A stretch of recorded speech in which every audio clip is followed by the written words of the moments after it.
गवा दोगे। अरे भगवान के नाम की कथा सुनो, भगवान के नाम का गान करो। कहा कौन सुनाएगा? नारद जी ने कहा मैं सुनाऊंगा। बैठो, श्रोता बनाकर बैठा दिया, उनको भगवान की कथा सुनाने लगे। और इधर चित्रलेखा अनिरुद्ध जी को लेकर उषा के कक्ष में आई। उषा ने कहा मैं तुम्हारे इस उपकार से कभी ऋणी नहीं होंगी।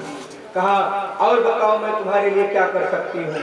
कहा बस आवश्यकता पड़ेगी तो बताऊंगी। दूत ने सुन लिया कि उषा के कक्ष से किसी पुरुष का आवाज आ रहा था।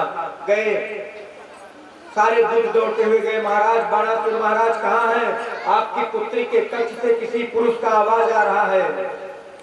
कहा अच्छा। दौड़े दौड़े बाणासुर आए, दोनों को उठाकर कारागार में डाल दिया। नारद जी गए भगवान के पास, भगवान से कहने लगे कि प्रभु आजकल आपका पौत्र नहीं दिखाई दे रहा है। द्वारकाधीश ने कहा कि हाँ, आजकल मेरा पौत्र नहीं दिखाई दे रहा। कहा दिखाई कैसे देगा? बाणासुर के कारागार में बंद है। भगवान छुड़ाने गए। बाणासुर भगवान भोलेनाथ का अनन्य भक्त था, बहुत बड़ा भक्त था। तो बाणासुर को मारने के लिए जब भगवान आए तो बाणासुर को भगवान ने एक ध्वज दिया था। कहा था कि जिस दिन ये ध्वज गिर जाएगा उसी दिन तुम्हारी मृत्यु सुनिश्चित होगी। कहा प्रभु आपके रहते मेरी मृत्यु कैसे हो सकती है? कहा ठीक है, मेरी शरण में आ जाना, मैं रक्षा करूंगा। आए भगवान, ध्वज गिरा तो सीधा भगवान भोलेनाथ को बुलाया। भोलेनाथ जी आए, भगवान को प्रणाम किया। अरे प्रभु ये क्या करने जा रहे हो? मेरे भक्त को मारने जा रहे हो? भगवान ने कहा अगर आपका भक्त है तो मेरा भी भक्त है। अपने भक्त को समझाइए कि मेरे पौत्र अनिरुद्ध को छोड़ दे और साथ में मेरी बहू को भी छोड़ दे। मेरे पौत्र का विवाह अपनी पुत्री के साथ संपन्न करे। भगवान ने कहा ऐसे कैसे हो सकता है? तो भगवान भोलेनाथ और कृष्ण द्वारकाधीश से युद्ध होने लगा। एक दूसरे पर बाणों की बौछार करने लगे और अवसर देखते ही भगवान ने ज्वर अस्त्र भगवान शिव जी पर छोड़ दिया। भगवान भोलेनाथ ज्वर से पीड़ित हो गए और पीड़ित भोलेनाथ जी को अवसर पाकर भगवान ने बाणासुर को के सारे अस्त्रों को काटकर बाणासुर को सुंदर ज्ञान दिया और बाणासुर नतमस्तक हुआ। अपनी पुत्री को का विवाह अनिरुद्ध जी के साथ संपन्न किया। भोलेनाथ जी को ज्वर अस्त्र से भोलेनाथ जी को मुक्त किया भगवान ने। अपने पौत्र अनिरुद्ध और पौत्र वधु को साथ लेकर भगवान द्वारकापुरी को गए। इस तरह भगवान ने अपने परिवार के कल्याण के लिए, अपने भक्तों के कल्याण के लिए नाना प्रकार की लीलाएं की और उन लीलाओं का आनंद लेते हुए जो जीव भगवान की लीलामयी कथाओं का श्रवण करता हुआ भगवान की शरण में जाता है, भगवान उसके सारे दुख को दूर कर देते हैं और दुख को दूर करते हुए उसे अपनी शरण में ले लेते हैं। और जो एक बार भगवान के शरण में चला जाता है फिर वो जन्म और मरण के चक्कर से मुक्त हो जाता है। आइए हम सभी भगवान नाम संकीर्तन करते हैं, पुनः भगवान की आरती में सम्मिलित होते हैं। प्रेम को ले आनंद गंग भगवान की, मुरली मनोहर घनश्याम की। आओ हमारे द्वार भी भगवन कभी कभी, आओ हमारे द्वार भी भगवन कभी कभी। आओ हमारे द्वार भी भगवन कभी कभी। आओ हमारे द्वार भी भगवन कभी कभी। हम पर भी हो करुणा भरी चितवन कभी कभी। हम पर भी हो करुणा भरी चितवन कभी कभी। आओ हमारे द्वार भी भगवन कभी कभी। आओ हमारे द्वार भी भगवन कभी कभी। माना कि दीनहीन है भक्ति न भाव है। माना कि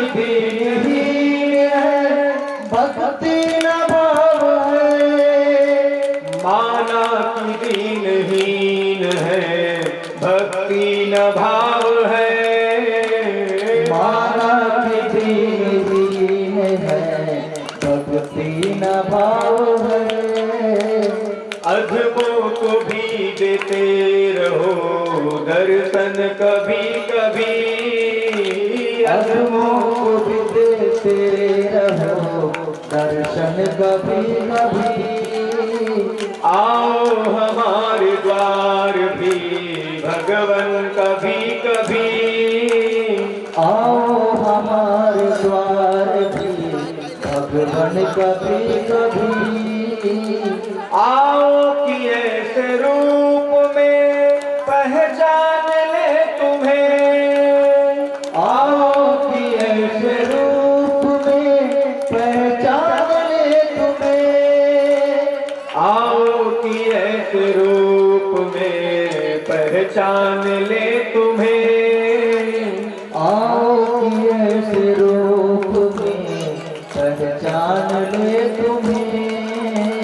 रोली तिलक हो भाल पर चंदन कभी कभी, रोली तिलक उभार कर चंदन कभी कभी। आओ हमारे द्वार भी भगवन कभी कभी, आओ हमारे द्वार भी भगवन कभी कभी। माथे पे मोर पंख हो कांधे पे कांवरी, माथे पे मोर पंख हो कांधे पे कांवरी। माथे पे मोर पंख हो कांधे पे कांवरी। माथे पे मोर पंख हो कांधे पे कांवरी। हाथों में बांसुरी हो सुदर्शन कभी कभी, हाथों में बांसुरी हो सुदर्शन कभी कभी। आओ हमारे द्वार भी भगवन कभी कभी, आओ हमारे द्वार भी भगवन कभी कभी। आओ हमारे द्वार भी भगवन कभी कभी। आओ हमारे द्वार भी भगवन कभी कभी। हम पर भी हो करुणा भरी चितवन कभी कभी, हम पर भी हो करुणा भरी चितवन कभी कभी। आओ हमारे द्वार भी भगवन कभी कभी। आओ हमारे द्वार भी भगवन कभी कभी। बोलिए आनंद कंद भगवान की जय हो। मुरली मनोहर घनश्याम की जय हो।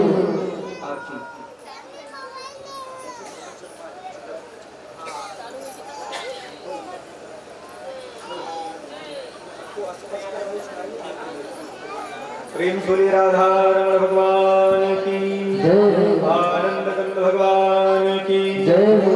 श्री राम जय जय राम, श्री राम जय जय राम। श्री राम जय जय राम। श्री राम जय जय राम। श्री राम जय जय राम।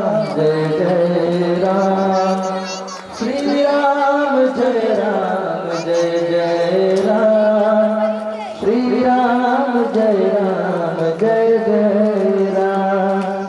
श्री राम जय जय राम। श्री राम जय जय राम। श्री राम जय जय राम। श्री राम जय जय राम। श्री राम जय जय राम। श्री राम जय